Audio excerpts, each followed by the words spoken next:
Hi, Avril here from Access Credit Union. We are delighted to once again sponsor the Star Sports podcast. As part of our range of new business loans, we now offer Cultivate Farm Finance, the farmer-friendly loan package. With a Cultivate loan, farmers in West Cork can benefit from the local decision-making and personal service offered by Access Credit Union. To find out more, go to accesscu.ie/cultivate, call me on 085 268 2727 or 028 21883, where a member of our team will be happy to help you with your inquiry. Close your eyes and pull like a dog. Check the mic and make sure it sound right, boys. Hello and welcome to the Star Sport podcast. My name is Jack McCarran of the Southern Star, and I'm joined as always by Star Sport editor Kieran McCarthy. Before we kick things off, I'd just like to give a gentle reminder to our listeners and viewers to please rate, review and subscribe to the podcast on Apple Podcasts, Spotify and YouTube. The Star Sport podcast is brought to you in association with our friends at Access Credit Union. Access Credit Union, where your bank really does matter. Choose the credit union, choose local, choose community.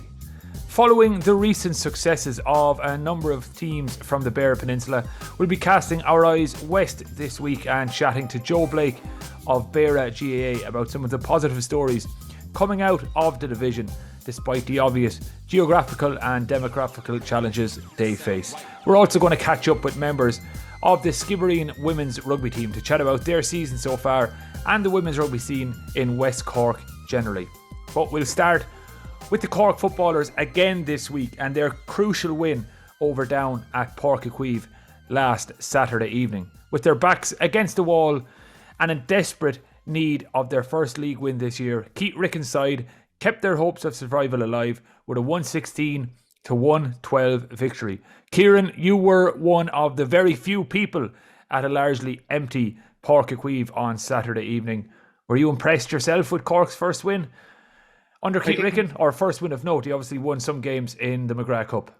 I think this is where we should insert the Alleluia, kind of just this noise from above, because at the sixth attempt, the Cork footballers finally did it. They finally won their first league game of the season, and they deserved it. It was a basement battle. Cork and Down were the bottom two teams heading into the action last Sunday. And like you said, it was an almost deserted Páirc Uí Chaoimh. I put up a picture just before the game saying, count the fans and win a prize, because over in the North Stand, it was just fans dotted. And I can't remember them calling out the actual attendance on the day, but Jesus, there wasn't over 1,000, maybe 500, 600, which is pittance. And it's lost in a game like that. And before we talk about the football, you almost feel for the footballers, when it's a young team, it's a new look team, they're trying to get that important first win. And then you're looking to the stands and you can almost count the fans. So it's just... just on that point, didn't Christy O'Connor actually count some of the fans for his column in the Echo? He did, yeah. I think that's 79, wasn't it, in some section, which is 79 in one of the two main stands.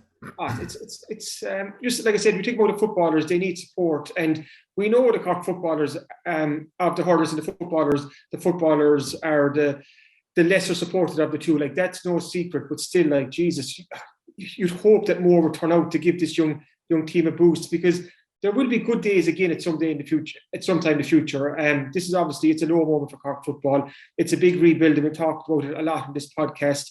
We've also talked about how this team needs support as well, and that support was lacking. It was lacking there on Sunday when the team needed the fans. In fairness to the fans that were there, they got behind them. But when you've only a handful of fans in a big stadium, they can't really make that much noise, and the noise just gets lost in the emptiness. But in fairness, but you have to say, just briefly on the fans before we move on, the kind of relationship has to go both ways to some degree. The team has to give the fans something to cheer about, and for the last 5 games they were beaten, and over the last number of years there have been very few great days out for the fans. So you'd have some sympathy for people deciding to stay away, especially on what was a bank holiday weekend and coming off 2 days of potentially heavy enjoyment and merriment from a section of Cork people. There is an element of course, success breeds success. If the Cork footballers were going really well, you would have more fans there.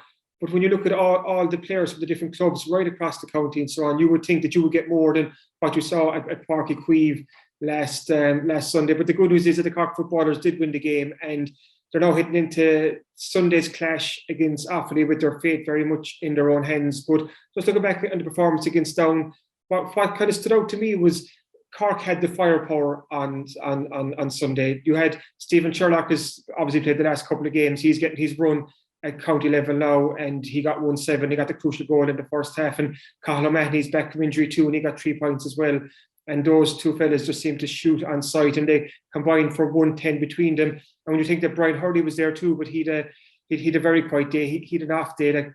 This Cork football team has firepower there in the likes of Sherlock. Isn't that something we've been asking for a number of years now?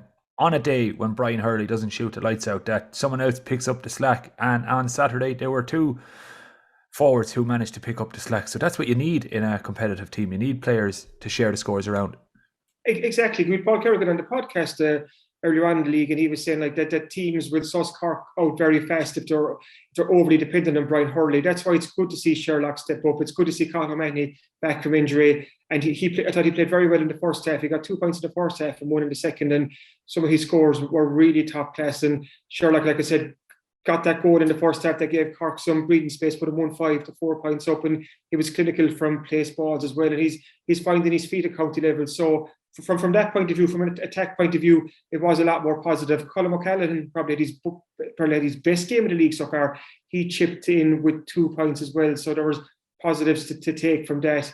Defensively, there was another injury again. Kieran Histon went off very, very early, and that's almost a trait of Cork football over the last couple of years, the injuries that they've suffered. If you look at the Cork defence for a moment, Sean Powter's out, Liam O'Donovan is out, now Kieran Histon is out, Maurice Shanley is out, Daniel O'Mahony stepped away. So you're talking 4 or 5 starters there straight away that aren't involved. And of course, St. Finbarr's Billy Hennessy, who played a couple of games earlier in the league, has also stepped away from the footballers. So I just named off 6 footballers there, which is a full defence that aren't available right now for Cork. So hopefully at some stage Cork will get their full hand back. They won't have him back for this Sunday against Offaly, but it's a must-win game, and I don't think Cork could have.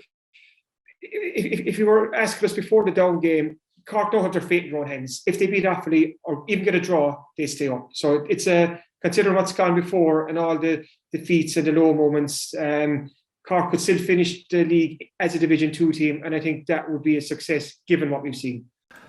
And Kieran, you mentioned this weekend's game against Offaly in Tullamore and the need to either win or draw, but this is by no means a gimme. This is an Offaly side that has been competitive in Division 2 despite finding themselves in a relegation battle as well. They only lost to Galway by 4 points in Galway. They drew with Meath, a side that beat Cork. So John Mahon's side will not fear Cork coming to Tullamore. No, they won't fear them at all, and they will have home advantage as well, which will count for something. So just to get technical for a second, Down are relegated. We know Down are gone, and then you have Cork and Offaly are both on 3 points. So it looks like it is a relegation kind of showdown between those two counties. But technically, Clare, who are on 4 points, are still in the relegation mix, because a draw between Offaly and Cork would take both of those teams to 4 points. Clare would stay in 4 points if they lost to Down. But what Clare have in their advantage, they have a much better scoring difference. They're at -7, Cork are -27, and Offaly are -34. So Clare would have to lose by a hell of a lot against Down on Sunday to be relegated. So I think we can almost park Clare to one side unless there's a huge shock or huge score up in Newry, because this will come down to Cork and Offaly in Tullamore on Sunday afternoon. So it is almost a championship-like game, because Cork need to win to survive, and it's the same for Offaly. So there's a lot on the line for both. We would hope that Cork will go up there with a spring in their step off the back of that first win against Down last weekend, 116 to 112. Like I said earlier, good few plus points there in the likes of Sherlock, Cathal O'Mahony. Thought Matty Taylor had a very strong game. I said Colm O'Callaghan played well.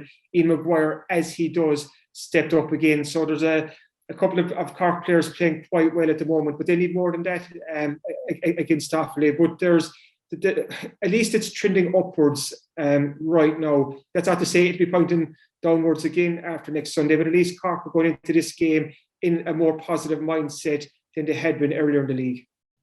Well, we were speaking on last week's podcast about a pathetic Cork performance, as Colin O'Rourke put it, against Meath. So, yes, it's trending upwards, but it's one win at home against the worst team in the division, a team that lost at home to Cork's opponents this weekend. But just to focus on a number of things before we wrap this chat, and one of them is Micheál Martin seems to be Keith Ricken's preferred choice at number one now. He started the last two games after a bit of trial and error in the first number of games. How did he look on Saturday evening, and would you agree that he seems to be Ricken's number one choice as we edge closer to the championship?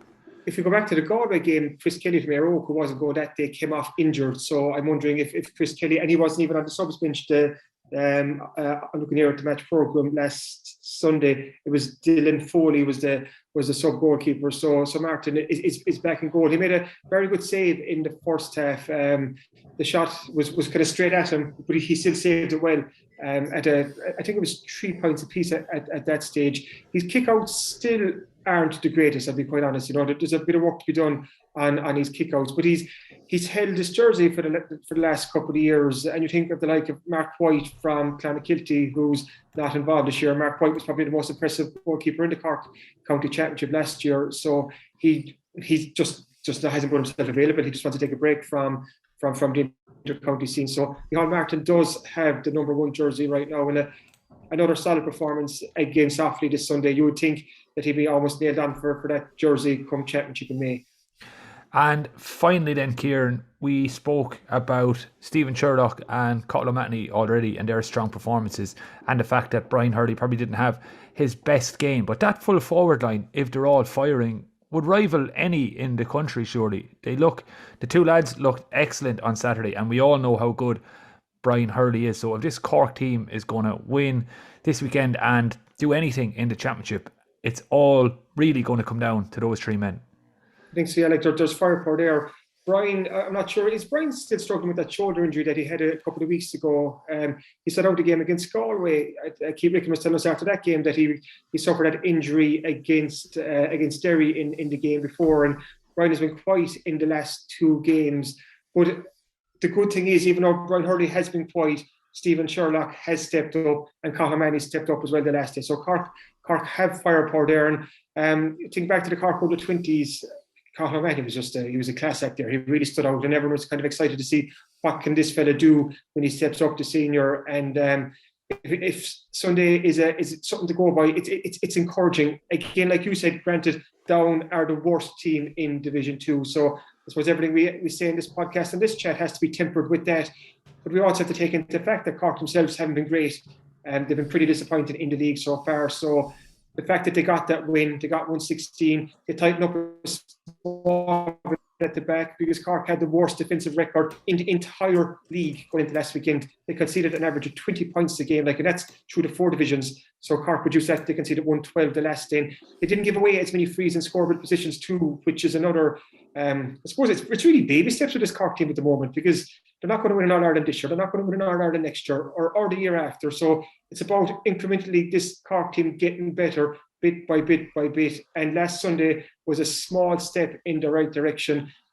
But that performance or that result will count for nothing in a way if they don't get the result against Offaly on Sunday coming up. Because if Cork can preserve their Division 2 status, at least then they're going into the Munster Championship with off the back of a strong end to what would have been a pretty disappointing campaign overall.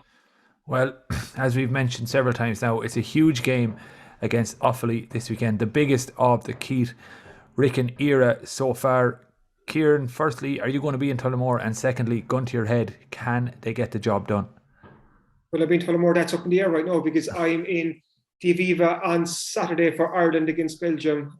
So looking forward to that one. And then it's Mother's Day on Sunday, so I'm going to have to use all the brownie points I have this weekend to get up to Tullamore. But hopefully I'll get up there. It's a big game for the Cork footballers. And as putting a gun to my head, I think Cork could do it. I think just off the back of what I saw the last day, I wouldn't put my house in it. I wouldn't put my car in it. I wouldn't put my this microphone on it, to be quite honest. You just don't know what you're going to Put get. your lunch money on it. Yeah, you just don't know what you're going to get with the Cork footballers. Such has been their inconsistency, and it's been flashes during the league. There was flashes in that first half against Galway. There was flashes at home to Clare in that second game. There were flashes and more consistent flashes against Down, but again, it was a poor Down team. So I think we learned a lot about this Cork team on Sunday. We learned a lot about their character as well. And just on that for a moment, twice in the second half, when Down came back to within a point against Cork, you were thinking, oh Christ, this could go wrong here, given the fragility of this Cork team. But both times they answered, and Cork kicked 4 of the last 5 points against Down on Sunday, which was impressive for a team under pressure, a team that hadn't won a game in the league this year, a team that's getting criticised so nationally by on the Sunday game by the likes of Conor O'Rourke. But they stood up and they showed a bit of character in the end last Sunday, especially in those final couple of minutes. It was down to a point or 2 points, and Down had a chance for a goal, and it just went wide. Their wing back punched a chance wide, and Cork went up the other end, and they tagged on a couple of scores. So they showed decent character there, and they're going to have to show it again even more if they're going to get a result in Offaly on Sunday.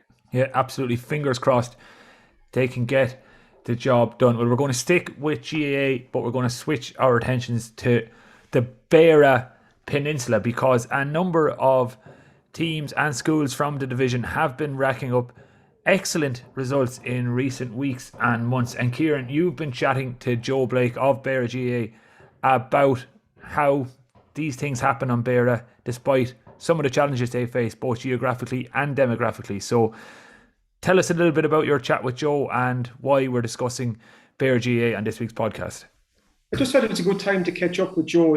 Joe is the former Cork GAA PRO, but he's also secretary of the Beara GAA board, and he's heavily involved with his own club, Adrigole, as well. But it was a good time to almost touch base with Beara, because they've had a bit of success over the last couple of months. Or come back to December when Beara beat Ballincollig 111-110 to win the Rebel Oak County Premier 1 minor football title, which was a big win for the division. And just a couple of weeks ago, Beara Community School won an All-Ireland School Senior D football title as well.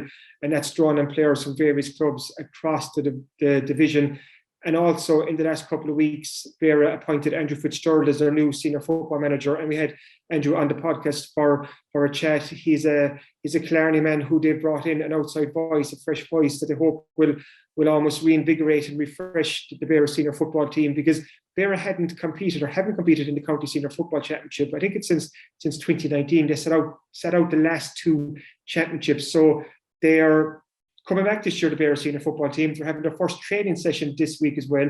Like I said, they've had that underage success with the Beara minor football team last year, and the secondary school team as well. So it's just a good time just to gauge the mood in Beara, because to be quite honest, a lot of the time Beara's almost forgotten about. It's almost West Cork, and they haven't had this success over the last couple of years. But they're after a bit of success in the last couple of weeks and months now. And like we'll hear from Joe now, the plan is to try and harness this underage talent, put a structure in place to make the most of these promising young players that they have. And also, it's 25 years since Beara last won their last county senior football championship. That was back in 1997. It's incredible Beara team led by Kieran O'Sullivan beat Castlehaven in the county final. So 25 years have gone from that. So there's plans in place by Beara too to honour that team this year. So there was a lot to catch up with Joe Blake. It's been a good couple of months for Beara GAA off the back of the minors winning the Premier 1 minor title in December. And in the last couple of weeks, Beara Community School have brought an All-Ireland title back to the Peninsula as well. And we're delighted to be joined on the podcast this week by Beara GAA Secretary Joe Blake to have a chat about Beara football right now. Welcome back to the podcast, Joe. Hi, Kieran. How's it going? All good here and all good in Beara. I'm gauging from the results over the last couple of months. So, like I said, there the minors won a county title. The secondary school won a All-Ireland title. So, what's the mood like in Beara GAA right now? Yeah, it's very positive. As you alluded to, we won the Premier 1 under-18 competition last year. We defeated Ballincollig in the final, so it was only our third ever under-18 title. The minor was kind of under-17 last year, but this was under-18 because there was no minor in 2020. So we had won it previously in 1988, and we'd also won it in 2003. So last year we beat Ballincollig by a point down the Manway, and look, a great result, a very good team, great management, a lot of people involved in the background.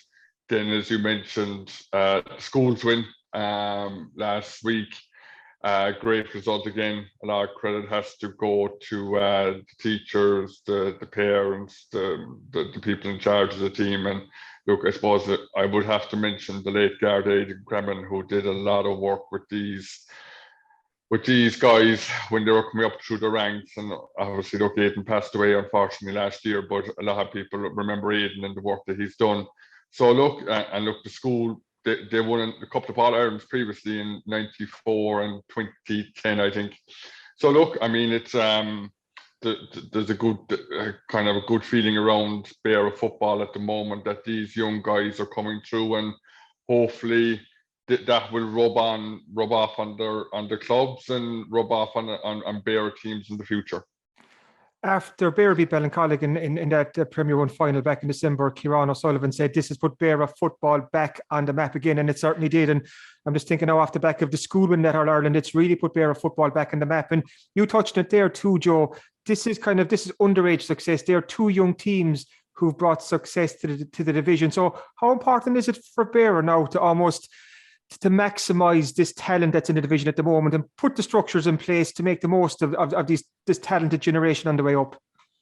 Like I look back there, I alluded to the minor team in 88, and look, 1988, I know it's a long time ago, but if you look back on it, we won 3 counties that year. We won under 12B and under 14B, and we won the Premier Minor. And it was actually a lot of those under 12s, especially the under 12s, some of the under 14s, and the minors that came together in 97 that won the county. And that minor team of 88 had actually won a county back in 83. I remember one of my own brother, well, I don't remember it as a bit too young. One of my own brothers was on the team. We still have the picture here in the house.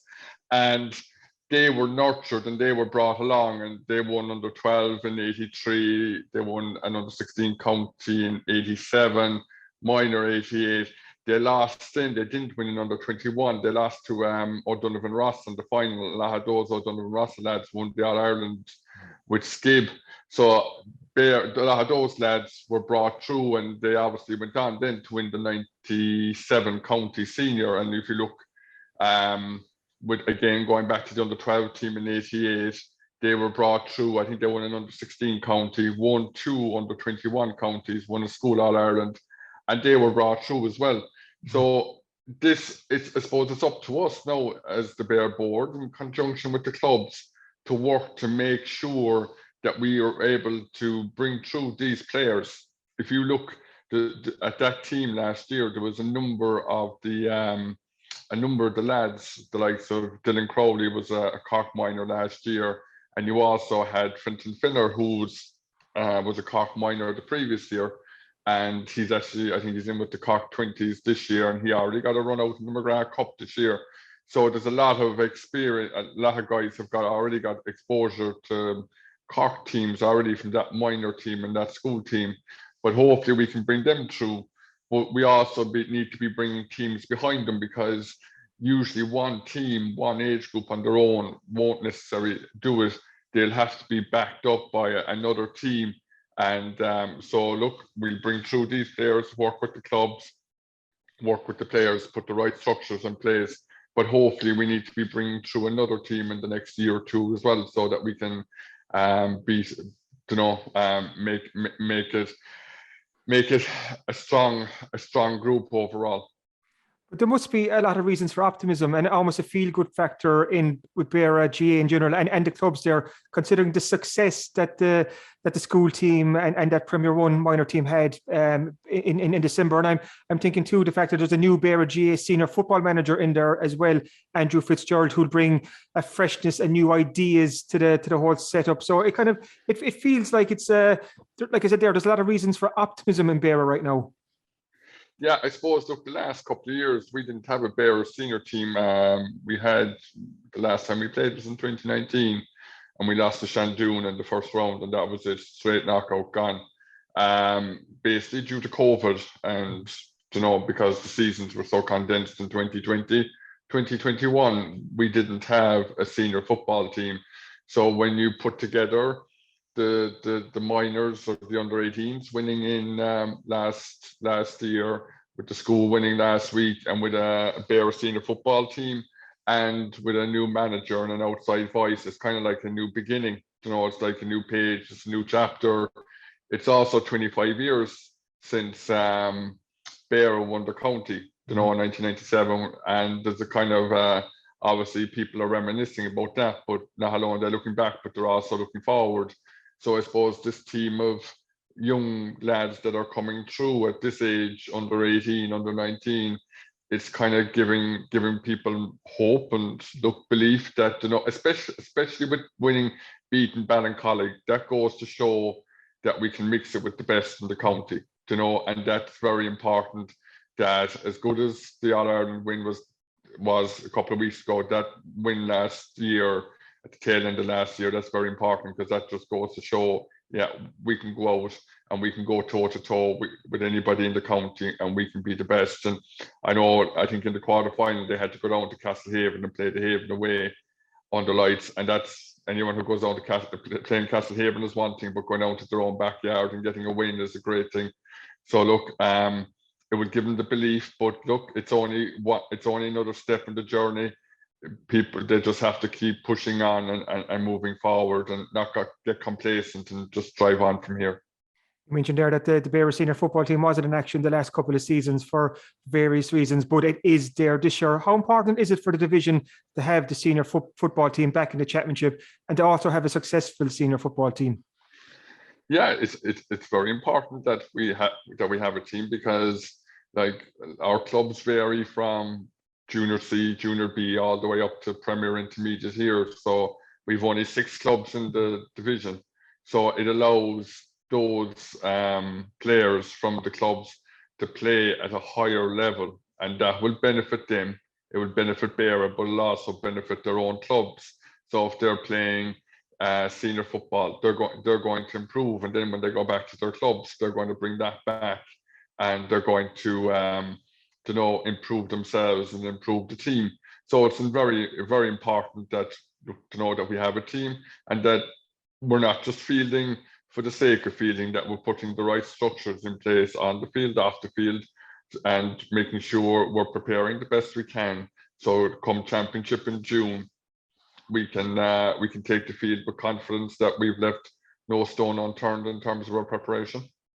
And we mentioned too, there's a new man in charge. Andrew Fitzgerald is the man tasked with the job of bringing success to the Beara senior football team. He's a man from outside the division as well, so that means he's coming in there like he's got like a new voice, a new freshness. But probably important too, Joe, that there's a big buy-in from the clubs that they commit to the senior football team as well. Yeah, I mean, Andrew, I met him over, and we had a few trips over to Killarney, myself and the Beara chairman, Michael Murphy, and we met with Andrew, and I was very impressed. And one of the things that impressed me is that he said, look, everybody who's training uses a football, so we had to go off and buy 30 odd footballs. I think O'Neill's had to go off and go making a load of footballs for us, but we've over 30 footballs got. There seems to be a great interest. There's a lot of lads have put their hand up. We're starting training out this week, and we're kind of doing it in conjunction with the clubs, and a lot of communication with the clubs, because the clubs have a lot of games between the league games, and there's also going to be Junior B Championship in May, and there's also Tom Creedon Cup, so there's a lot of games coming up. And in fairness to Andrew, he knows that he's been involved with division side before, but it just goes to show the interest he has. He was over in Castletownbere last Thursday, St. Patrick's Day, watching Castletownbere versus Ahada in a league game, and he's on to me saying, one of the other teams playing, I want to come over and watch them, and I want to see the lads who are playing. So it just goes to show the level of interest and commitment that Andrew has to this. And look, I think we have buy-in from the players. We've had meetings with team management in terms of from the different clubs. So I think we have a good buy-in from the players, from the team management, and hopefully we keep the lines of communication open between everybody so there's not too many bumps in the road in the year ahead.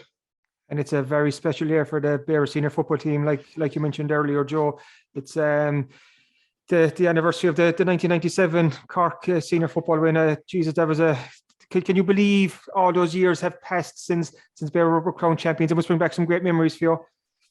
It does. 25 years ago, I was in Beara Community School. I was doing my leaving cert, and one of the lads in the class, actually, Tim O'Shea, he was the sub goalie, and he came on in the final. So we had a good connection there, the school and the class, and it was funny. We were already putting plans in place for the reunion, for the gathering. So obviously they'll have their day out in Páirc Uí Chaoimh in probably October time, when they'll be introduced to the crowd. And if the last couple of teams, the likes of the Haven and Bantry and Clon, are anything to go by, the Beara fellas will enjoy themselves. The WhatsApp group is already set up and they're planning and they're ready to go. And we're hoping to do an event in September down here in Beara ourselves.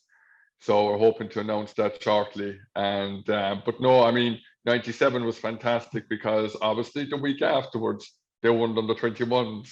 So you had two counties in the space of a week, and I mean, the fact that it was Beara Castlehaven and all West Cork Derby, I think there was 17,000 at the first game. I think there was 12,000 at the second game, and they're only crowds that you would dream of now at a football final. And look, it was a great time. 96, they had won the under 21 as well, so we knew that they were near. But 97, I say, you could nearly write a book on it. So it was brilliant, and the lads put in a massive effort. But it just goes to show, if you look back in 97, like they won the senior county, they won the under 21 county, but Castletownbere also got to the intermediate football final. They lost to Douglas, I think, after a replay. And it just goes to show, when there's cooperation and communication between different groups and different teams, it can work.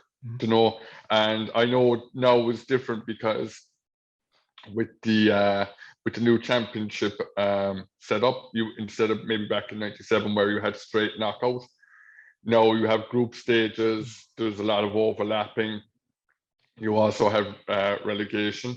So, but it just goes to show, back in 97, Beara had more or less, you could say, a senior team, under 21 team, and Castletownbere intermediate team all in the county final, yet they're all able to train and alongside each other and play as well in all the different weeks. So just goes to show that divisions can work, and hopefully will work this year. A couple of years ago, I did a big kind of long read, a big feature into Beara's 1997 win, and a lot of characters I was speaking to at the time, and they're telling me about the trip to Malaga. Was it the chartered flight to Malaga? So any plans from Beara to take the reunion tour back into the air and back to Spain? Please, I don't know, would they be left back? I don't know, but no. That was a question actually asked last week by one of the players. Were they going back to Spain?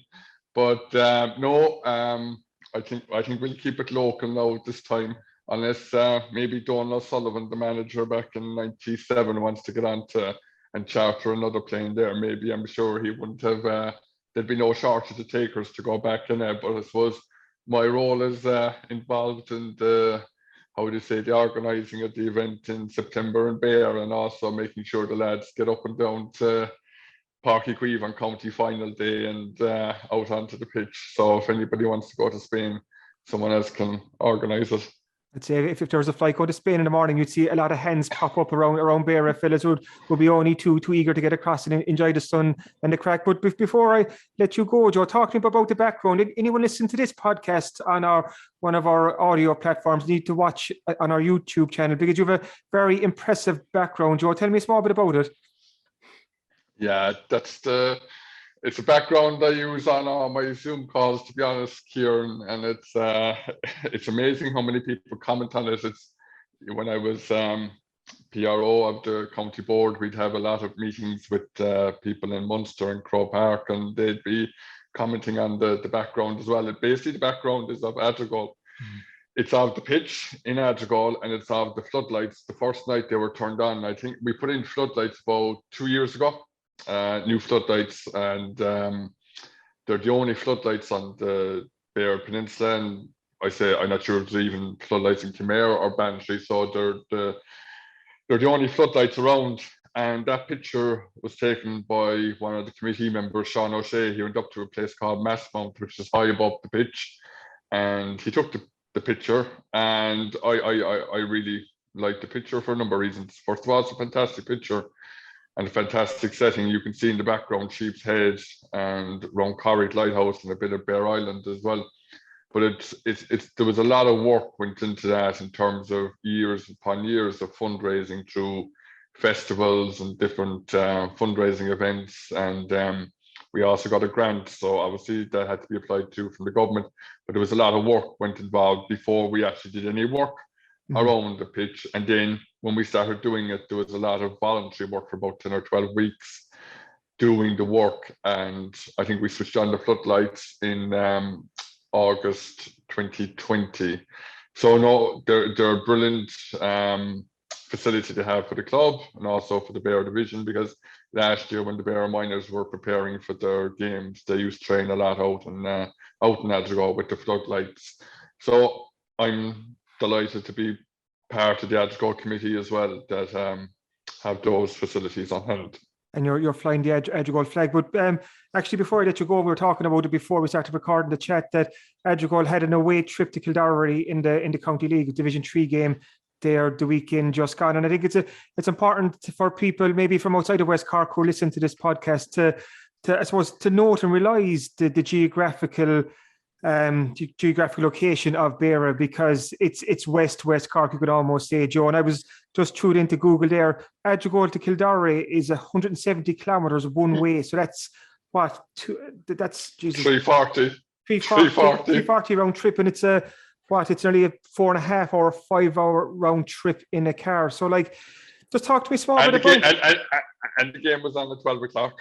Yeah, Jesus, when you put out, that's just one example of a Beara club having to travel, put in, that's almost a full day. That's an 8 hour working day just to go to play a football game. But they're almost the challenges that Beara clubs face when you have away games like that. But you just take it in your stride. Yeah, 2 weeks ago, I think Castletownbere went up to Mitchelstown, which is even longer again. And when you consider, you look west in Garnish, which is next stop New York kind of job, Garnish Alleys, and you look at the lads west there and the girls on the Terry and her brothers, the Terrys, anyone, Rory Driscoll, Ollie Rue, the Murphys, all these people who played Paddy Burney, all Sean Welch, all these people and many others from west there who played for Cork. So to come over to Adrigal, it's probably about 45 minutes from west there, and then they have to go to Cork for training and go all the way back. They have about a 2.5 hour journey, we'll say, just to go up in 5 hours return journey just for training if you're with a Cork team. So it is a big challenge, but I hate, one thing I hate is that I remember being involved in fixtures and with Adrigal, and you'd be on to teams and they'd be saying, oh sure, look, you're used to traveling, but we still have to do it. And we do a difference between us and maybe other teams, that we don't complain about it, we just do it, while other teams will complain about, oh, we have to go down to Adrigal, or we have to go down to Castletownbere or Garnish or wherever to play a match. They only have to do that maybe once every 2 years, while we're doing it once every 4 weeks. And so look, it was great to get the win, in fairness to the lads. They're a big year ahead for the Adrigal team this year, and they're putting in a massive effort. We've Ivy Lair at home now in 2 weeks' time, and look, that'll be a big challenge because Ivy Lair will be flying it after last year. But geographically, yeah, we're you go back there to the school, they're probably down numbers-wise 25% from when they won the All-Ireland, maybe in '94 to now, and that's a big drop in the national schools. The numbers, I think we've only 51, 52 in Adrigal, and that's between two schools, so the numbers are dropping. And so I mean, we have different challenges down here to wherever other clubs, other parts of Cork, whatever, but we just get on with them. And look, we just look, we're very lucky down here in Beara with the support we get from different sponsors and businesses, and I must mention them because they've been absolutely fantastic in the last couple of weeks. When word got out that we're the Beara team, we've had a lot of people coming up giving us sponsorship, so I must mention them. But look, would I swap it for any other place in the world? No. Ask any Beara person who's living here, would I go anywhere else? Not at all.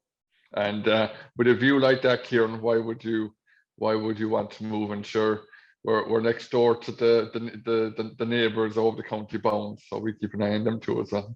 And with the success that Beara have had in the last couple of months, I think there's a spring in everyone's steps. And what we might do, Joe, in the months ahead, we might get a couple of the Beara team from '97 on the podcast. You might join us yourself, and we might reminisce about that journey. So I think that's something that our podcast listeners would love to look forward to in the months ahead. We might round up some of those characters and bring them all together. Yeah, there's a few of them. Most of them are based in Ireland. I think there's 2 lads in America and there's 1 gentleman in Saudi Arabia. So he'd be a good guy to talk to and get a few more onto the pod. But no, the lads from '97, they wouldn't be shy at all. You'd have no shortage of takers there. We'll have to put that one into the diary. So, but Joe, thanks for coming on the podcast and continued success for Beara GAA. All right, thanks, Kieran. Thanks for listening to the Star Sport Podcast, #1 for sport in West Cork. Usually when we chat women's rugby on the Star Sport Podcast, it's about Enya Breen or Laura Sheen. But on today's show, we're going to focus our attention on Skibbereen Women's Rugby and club rugby in the region in general. And Kieran, you've been chatting to Avril Condell, Alex O'Sullivan and Michelle O'Driscoll. Yeah, really enjoyed this chat. Caught up with the Skibbereen trio to talk about their superb season so far, because the Skibbereen senior women's team are through to 2 finals in the weeks ahead. They're going to take on the Tipperary Women in the Women's Munster Divisional Cup final, and we think that'll be the weekend after this, April 3rd. But you can check out next week's Southern Star for more details on that when we have confirmation. And Skibbereen will also take on Water Park in the Women's Division 2 Cup final. So exciting times for Skibbereen women's rugby. And when you think back, that the women's section in Skibbereen rugby is only on the go in the last 5 or 6 years. Started out with an under 15 team. They've underage teams now. They've a senior team on the go the last couple of years as well. And there seems to be a lot of excitement that you'll hear from Avril, Michelle and Alex quite soon. But it's a positive step forward, because we hear a lot about men's rugby in West Cork, the likes of the Coombs and the Wycherleys doing so well at Munster, getting their chance with Ireland. But it's fantastic to see that women's rugby in West Cork is getting stronger as well. Obviously, Bantry Bay have been going for a fair while. We've seen internationals like Laura Sheehan from Urhan and Enya Breen from Skibbereen. And Enya Breen is in the Ireland's Six Nations squad, and the Women's Six Nations gets underway this weekend. But bringing it back closer to home, it was a chance to catch up with these 3 Skibbereen players, just to chat about how they got involved in rugby, why they like rugby, the success of the Skibbereen rugby team, how this team has developed and grown this year, and also what the future is, because Skibbereen women's rugby team isn't content to be happy with where they are right now. As you'll hear from Avril, that they're very determined to push forward. Like, they have a plan. They have a 3-year plan that they're formulating, where they're aiming high. They want to get up to the AIL, which is a huge achievement if they can get there. But it'd be brilliant for women's rugby in West Cork, because this team draws in players from all around the Skibbereen hinterland. There's even a player from Kanturk who travels down to play with the Skibbereen team. So they're a team on the up. They, like I said, big couple of games coming up in the weeks ahead. And if you're not enthusiastic for Skibbereen women's rugby after listening to this chat, I don't know what will do it for you. The emergence and subsequent rise of Skibbereen Rugby Club women's section is a real West Cork sport and success story. October 2016 saw the first blocks laid when the club's under 15 women's team started. Since then, the women's game has grown and grown in Skibbereen. More underage teams are added, and there was success too. Just back in October 2018, the under-18 ladies created history when they won the club's first ever ladies trophy, and they beat Newport in that Munster under-18 plate final. Then in October 2019, the call went out that Skibbereen were forming the club's first ever adult women's team, and they were looking for players. The call went out, the call was answered, and the first outing, I believe, was against Bantry Bay in early 2020, just before the pandemic struck. And the good news is that the women's section is continuing to grow and grow and develop. And the senior women's team is in 2 finals in the weeks ahead. So I'm delighted to be joined on this week's podcast by 3 Skibbereen players, Avril Condell, Alex O'Sullivan and Michelle O'Driscoll. Welcome to the podcast. Thank you very much for having us. Thanks, Kieran. Before we chat about this season, and like I said there, you're through to 2 finals, which is brilliant. I just want to find out why each of you joined Skibbereen Rugby Club. What was it that hooked you in the first place? And I come to you first, Avril. I suppose, funnily enough, I actually had started playing for Bantry when Skib didn't have a women's team. So I think I did maybe a full season, and then word came out that Skib were having a ladies team for the following season. So a few of us actually that had played with Bantry previously, we were all from Skib, and I suppose we knew the caliber of the girls coming up, I suppose from Alex's age group at the time. And we were like, wanted to be part of that. And the club had put so much work, I suppose, into creating like the dressing rooms and putting time into creating a team for that core group, I suppose, coming up. And that it just made sense to come over, to be honest. What about you, Alex? Then what was it about rugby in the first place that you thought, I'm going to try this and see how I get on? I was actually a part of Bantry Rugby Club as well for, I think, two or 3 years. But when I got up to the under 18 level, we had a great season starting out, and just the numbers just decreased rapidly. And by the end of it, I was one of 2 people showing up to training. And then I heard that Skibbereen had started an under 18s team, and I made the big decision to make a move, which ended up benefiting me hugely. And I love it in Skib. It was a great decision.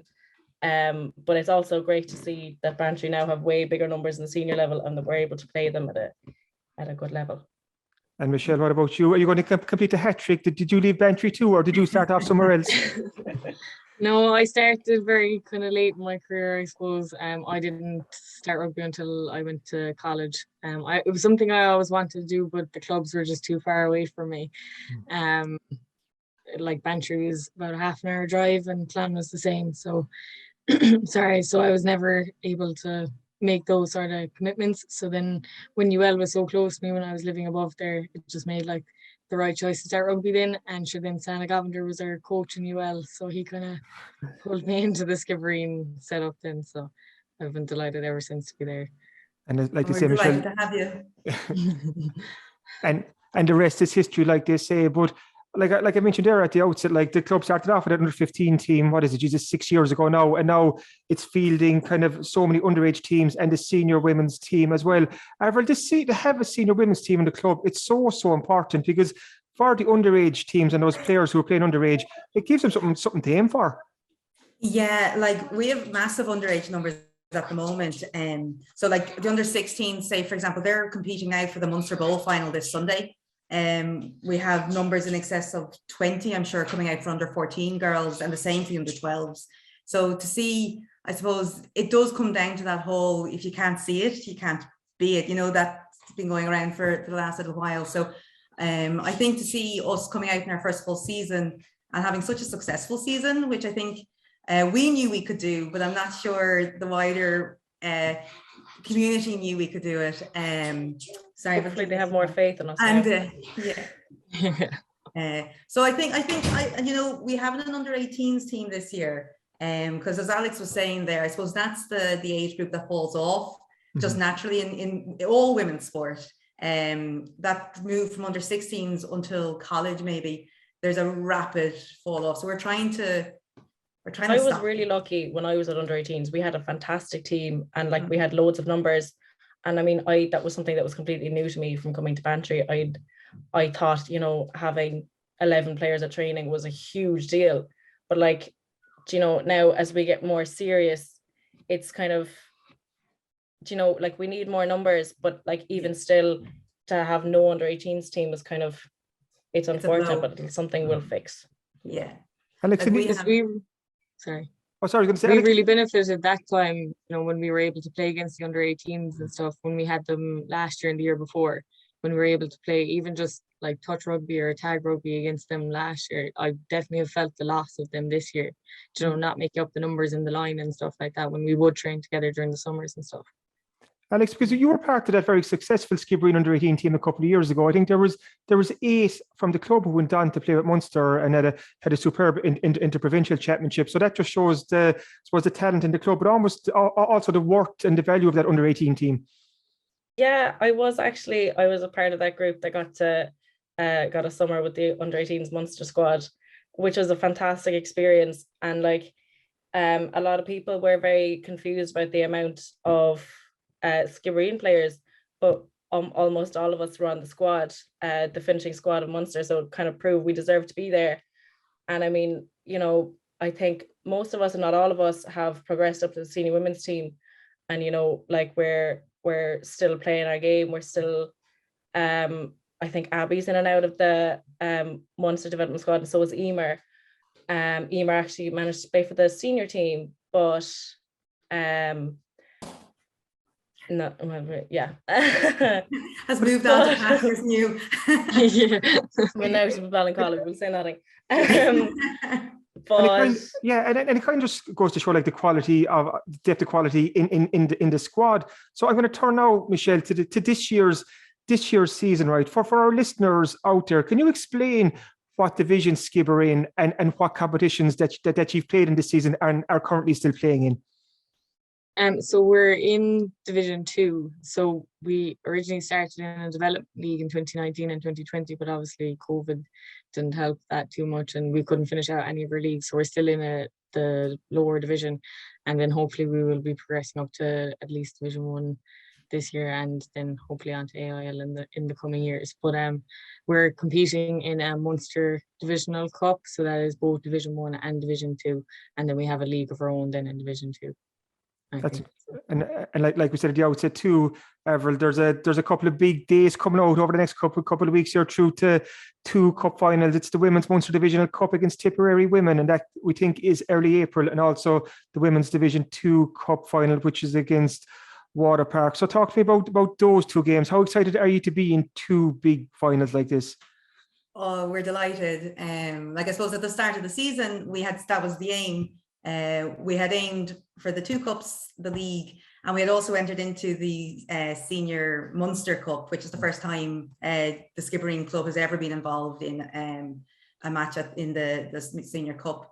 And what we're delighted about, actually, we were put out of the Senior Cup in a really close match against Shannon. It was called up early due to injury and things. And on the day we felt, you know, a call here and there, we could have had it. And funnily enough, yeah, for the Divisional Cup, we came up against Shannon in the semi.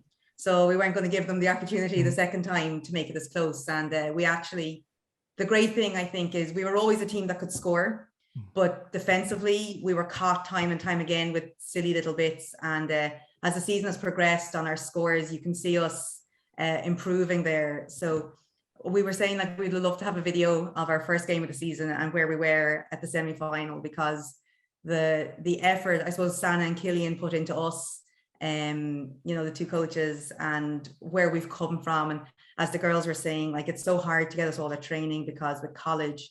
So anyone out there listening who's from around Skib, come in and play with us. We'd love to have more numbers of training during the week. But to get to, like, to set a goal at the start of the year and see it come to fruition, it's just so satisfying. And to be able to do it, I suppose, with the group of girls that we have, because we've such a great culture, we're such a great team, like the group of girls that are there. We've become such a family. Yeah.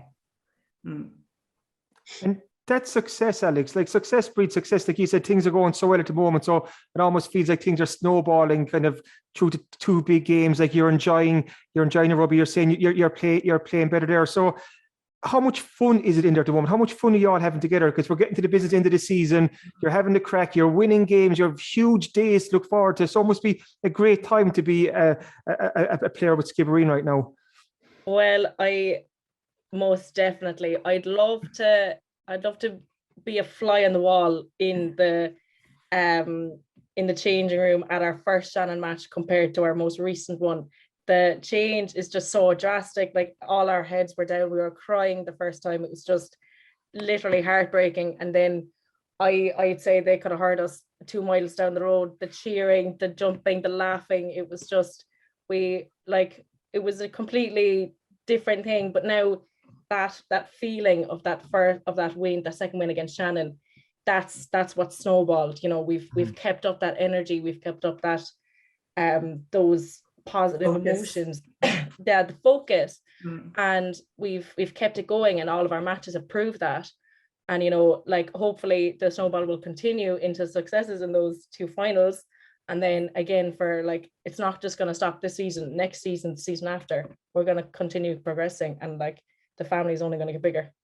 And we have to progress, because I can't retire. The deal is I'll retire when we reach AIL, and that's that's the goal. So I need it to happen quite quickly, because my body's not gonna last for much longer.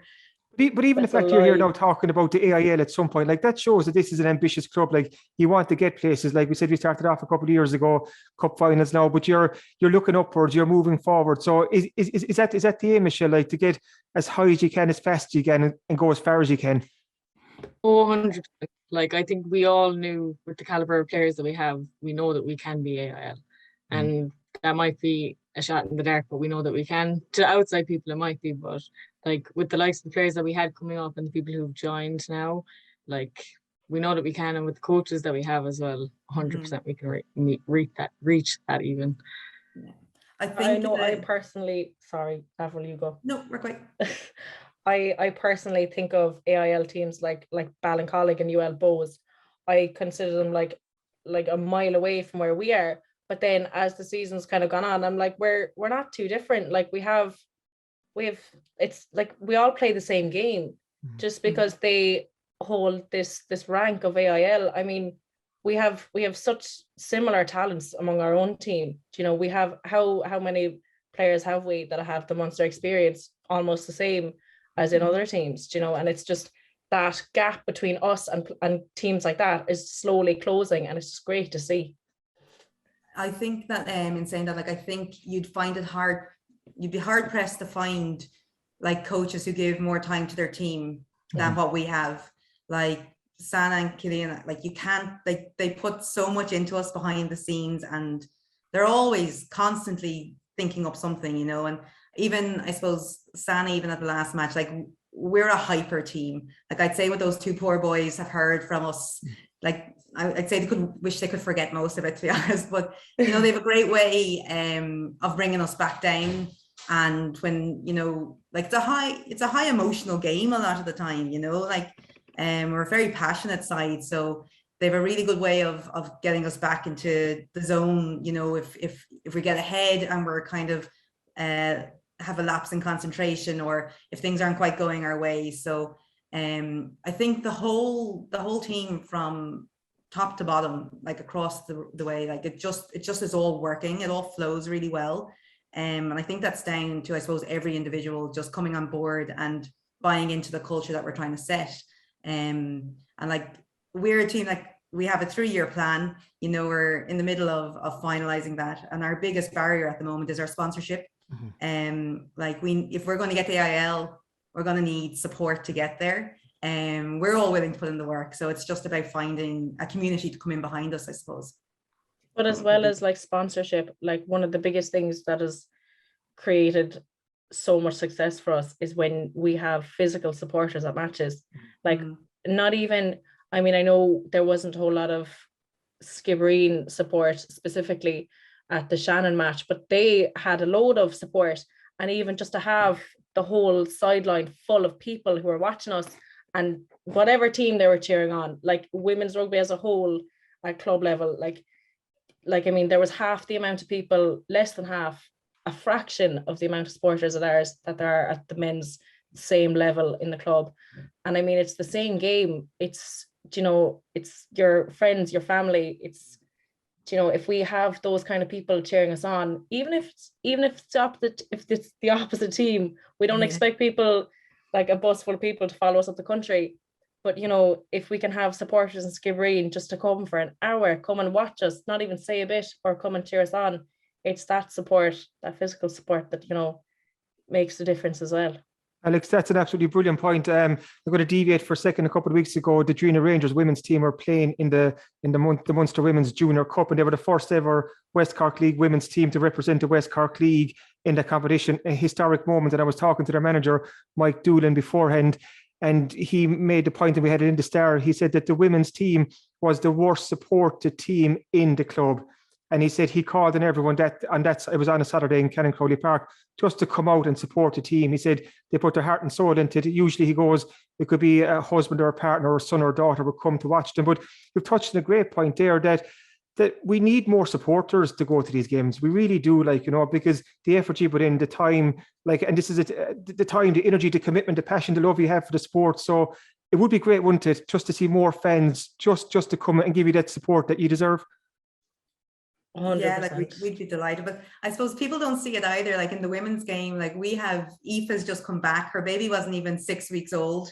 She's sitting upstairs, feeding a baby after a match. Those are the things that we all do and we take it for granted. But it's a phenomenal thing to have come just physically had a baby and play a full match and then just carry on your day as normal. And I don't think people see that side of it either. Michelle, can you talk to me small bit about the makeup of this team? Where from, I suppose, the Skibbereen hinterland, where are the players coming from? Is it Skibbereen itself, or are we pulling from different directions? We're pulling from all different directions, I suppose. I'm not a Skibbereen woman, I'm from Lepp, so I suppose we're starting at least from there, and then we've one girl that's travelling all the way down from Kanturk, and then I suppose we have a couple from Bantry and all around Skibbereen Cora direction as well. So Andrina, yeah. So all around. Yeah. Because I've nowhere else to go though. There's no Crookhaven rugby team yet. Don't be giving them ideas. Myself and Angela, we'll start one. But isn't it actually great now that we have this team in Skibbereen? Like we said, there's players coming even from Kanturk, which is incredible, coming to be part of Skibbereen, and they're all after buying into this. And what's so important too, when you touched on it earlier, Avril, the coaches. Without the coaches and their commitment, their knowledge, their know-how, they're such an important part in this journey. Oh, massive! I suppose. Stan is probably head recruiter as well, because I think, I don't know where he pulls people from, but all of a sudden he'll be like, here's this person that he just happened to meet on the street and now they're playing. But I think it makes a difference, I think, when your coaches are there for the right reasons, not that it's a women's team, it's a stepping stone somewhere. He's building a team to, as I say, like we've said it, to really progress through the phases. It's not just a stopgap. And I think when you have somebody or a team of people behind you like that, and you want to play, you want to play for them. And if you want to play for somebody, you're going to continue trying your best all the time. You're not just showing up to go through the phases. You're really showing up because they are. And if they can put in the time, we can put in the time. They're doing it for us, really, at the end of the day. And so if we go training, our trainings are a real mish of really focus and then just absolute messing around. And I know that can be hard to take sometimes, but that's just how it is. And it works for us. They take it.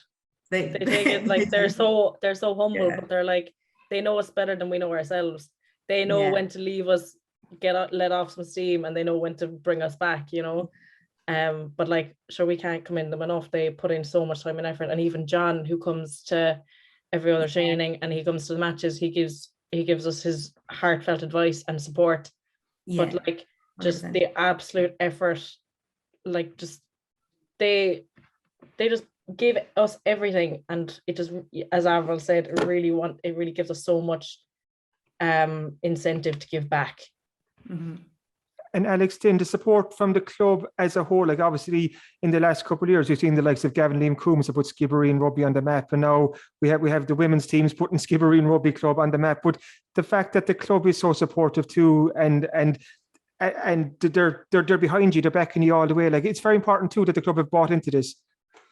Oh, definitely. I think I think Skibbereen Rugby Club is one of the better teams for supporting their female teams, but there's still a long way to go. Do you know, I mean, where they're very much, they'll back us all the way. I mean, Mark Salter-Townsend, he's a great advocate for our team. And Barry Dempsey, yeah, they're all, I mean, they're fantastic towards us. They really care about us and they want to see us go far. But to go far, we do need more, like, it's great what they're doing, but it's basics compared to a lot of the support that the men are getting. And that's not just Skibbereen, that's just in general. But like, I mean, I know I'm very grateful to be part of the Skibbereen team, because I know I wouldn't get that support as a part of a women's team anywhere else. I suppose on that, I don't think, like, as Alex is saying, like, we get all the support that we ask for. But I think when you go up along the lines, when you have like elite athletes getting changed outside with dumpsters and rats running across their gear, it's still a work in progress. You know, it's a fight that we're continuing to have time and time again as women in sport. And sometimes you shouldn't have to ask. You know, sometimes it should just be, here's a proper match. Like, I'm not saying this about Skibbereen, I'm just saying as women's sport in general. Yeah, you shouldn't have to ask, but here we are fighting. Yeah, constantly, yeah. Michelle, like, I can see even from this chat alone, like the crack you have at training and matches on the way to and from matches must be something that's altogether, even the crack at training. But that fun element, how important is that in all of this as well? Like, you're out there, you're representing yourselves, your families and your clubs, but you're having fun too. And that must make it so much more enjoyable. I think it's probably the most important thing, because otherwise you won't have people coming back. And then if you don't have people coming back, your team falls to the wayside within a year. Like, you know, when the girls really enjoy it, you really enjoy driving down on a Friday, even though you're wrecked tired from work or from college or whatever, you're going to make the effort to go down every Friday and, you know, get up then again on a Sunday morning. Some of us maybe a little more hungover than the others, but like, you know, you'll still get up and do it because you don't want to let anybody else down, and you want to have the crack with them in the change room beforehand and after and stuff like that. And Avril, if someone wants to join, if someone's listening to this now and saying, I want to join this, I want to get into the action, how can they get in contact with someone from the club? How can they join Skibbereen Rugby Club? And just talking about your training when it happens and so on. Yeah, so I suppose if you wanted to get in contact, there's the Facebook and Instagram page. If you go on there, or you can DM any one of us on Instagram or Facebook, and we'll put you in touch with the coaches, or you can just show up. So we train on a Tuesday during the week, 7 to 8, and then again on a Friday. So our Tuesday sessions, like, it used to be great because the under 18s were around, but with that gone now, our numbers are smaller on a Tuesday because a huge amount of our team are away in college. But Fridays are our big night for training. So you can literally just show up. We train on the clubhouse pitch, 7 to 8 both nights, Tuesday and Fridays.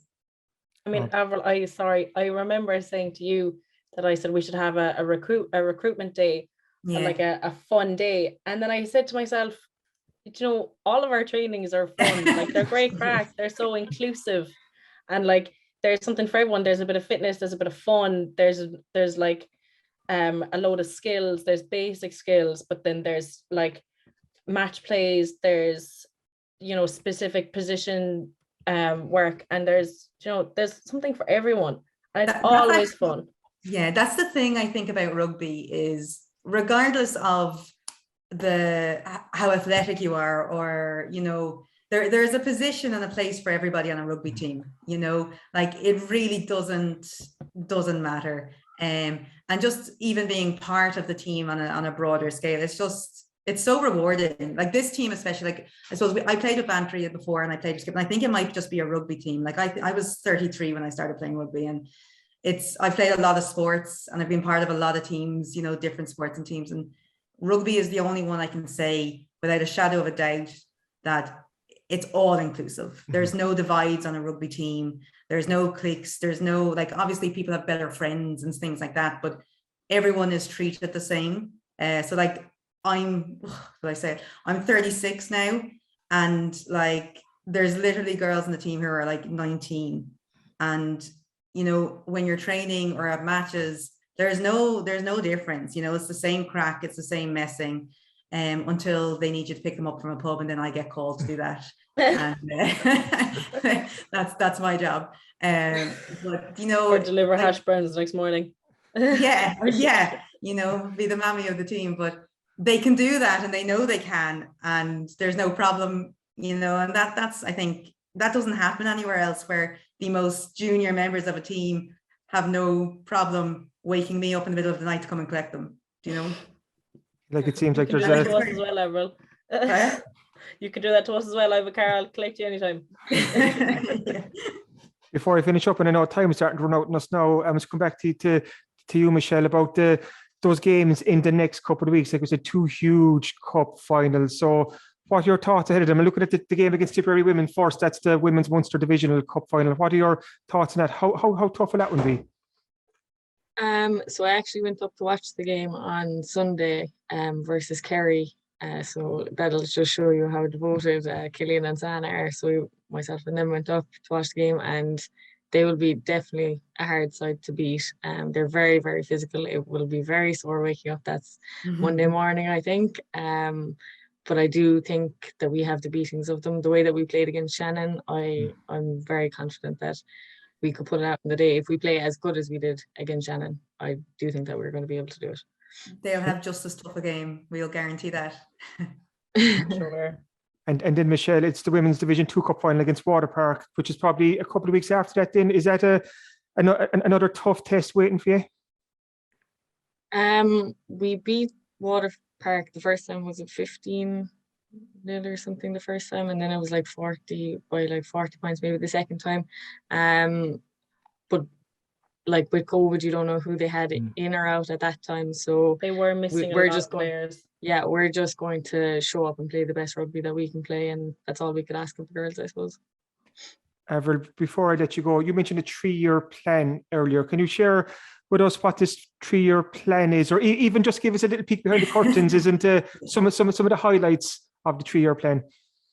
I suppose the goal is the AIL. That is the ultimate goal. So I suppose that the plan for us is creating an environment that people want to play and stay in. We have a lot of talented girls on the team, and when they're off in college, it's very hard to keep making them travel back to Skibbereen when there's the likes of Ballincollig and Bowes calling, so it's about developing, I suppose, the environment that'll keep them coming back, progressing. It's what we need to do, and what we as a club need to do, and as individuals what we need to do, I suppose, to make sure that we can reach those goals, and be that recruitment, sponsorship.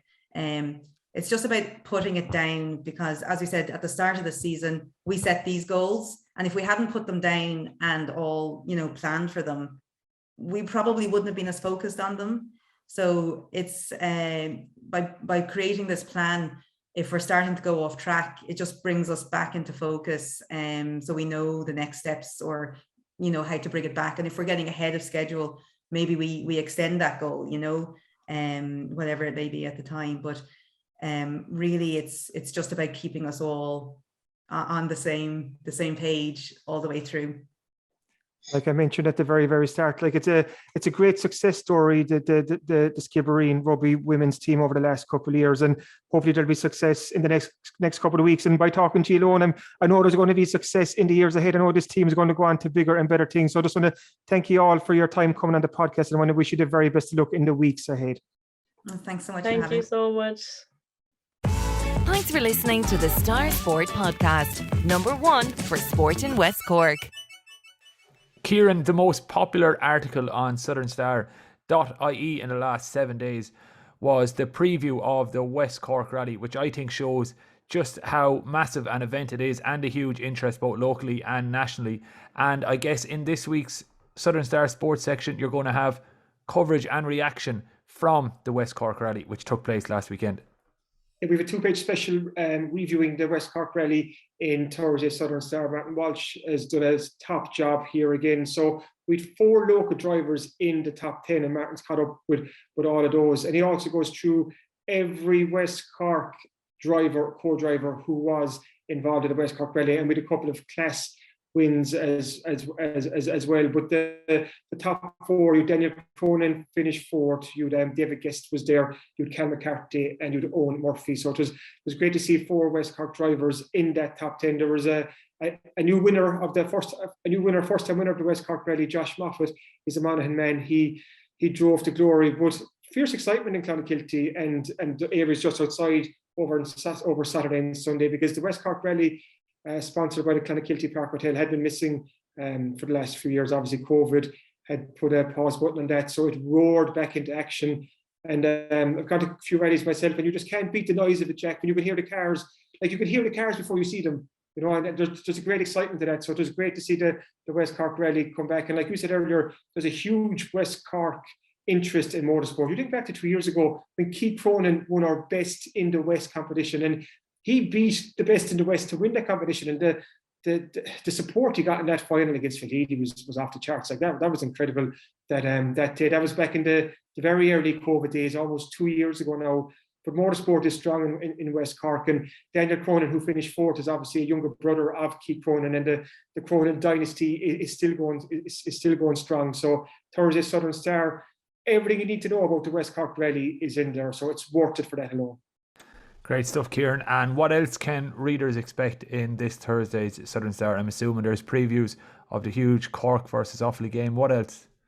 Yeah, we've the Cork Offaly game, Cork Down game covered. Obviously, the Cork hurlers, even though they lost to Wexford last weekend, they're playing Kilkenny in a huge Division 1 league semi-final at Páirc Uí Chaoimh, 7:15 this Saturday night. So we've a preview on that. Also, kind of wrap ups from the county league. We've a match report about Donovan Rossby, Clonakilty recently. We've athletics too. The World Indoor Championships were on last weekend. With Phil Healy and Dara McElhinney there, so we have their reaction to their performances over there. Dara McElhinney was disappointed with his performance. He finished 9th in his heat, but we got to remember that was only 21. It was his first senior major of the national championships, so he'll come back bigger, better, and stronger. Phil Healy's preparation was hit by COVID. A couple of days before, she wasn't even sure was she going to compete in the individual event, or even if she travelled to the World Indoors. So for her to win her heat on the Friday morning was very impressive. Didn't work out for her in the semi-final, but then in the women's 4x400 meter relay, she put in a storming leg, and that quartet set a national record. So that was pretty impressive. So we have that. We're also unveiling the Celtic Ross Hotel West Cork Junior Sports Star of the Year in Thursday Southern Star. The sports awards are on Friday, April 1st. Always a brilliant celebration of the best in the West, honouring the local sports stars who put West Cork on the map in 2021. So in Thursday Southern Star, you have to check it out to see who is our youth sports star. And it's a very, very talented sports person who has done incredible things in the last 12 months and who was continuing their success this year as well. And just to finish off, just want to say congrats to Randall Oak footballers. We named them last week as the 2021 Celtic Ross Hotel West Cork Sports Star Team of the Year. So they will pick up their award on Friday week. So we've that and a lot more, including before road bowling. The Doucha Boy Rolling Festival was on in Skibbereen last weekend. Big crowd there, and we have a full page report on that. So that's well worth checking out as well. Like you can see, Jack, every sport covered as per usual. Yeah, brilliant stuff. As always, if you can't make it to a shop this weekend, you can always subscribe online. Just go to www.southernstar.ie/e-paper and you can subscribe to the Southern Star on your computer, tablet or smartphone for less than €2 per week. Thanks for listening to the Star Sport podcast. We'll be back at the same time next week and we'll have the full fallout from Cork versus Offaly. Have they stayed up? Have they gone down? We'll have it all covered. If you enjoy these shows, please make sure to rate, review and subscribe on Apple Podcasts, Spotify, YouTube or wherever you get your podcasts. Slán Tamil.